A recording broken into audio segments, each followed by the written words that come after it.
it's not just about the evidence. It's about it should have never taken place, right? Because Bill Cosby, the court said, Supreme Court, had a deal. And whether we like it or not, prosecutors have discretion and they do this all the time, right? You told us that. Absolutely. Listen, a deal is a deal. And like you said, Sharon, whether you like it or not, and a lot of people don't like it, this was the deal that was on the table, a non-prosecution agreement.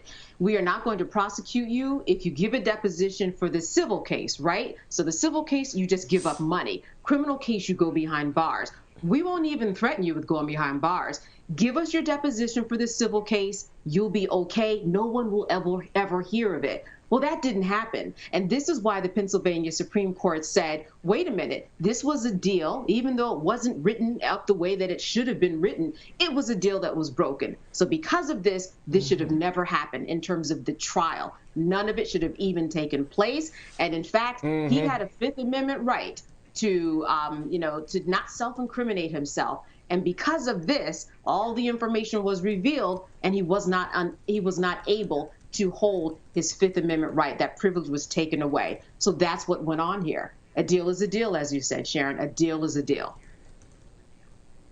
So, Candace, who's to blame here? Is it Bruce Castor, the man who gave him that deal? Is it the follow-up district attorney who went on to prosecute him despite that deal? Was it the judge who allowed this evidence to even come into play when it shouldn't have been in play in the first place? Who's to ultimately blame here?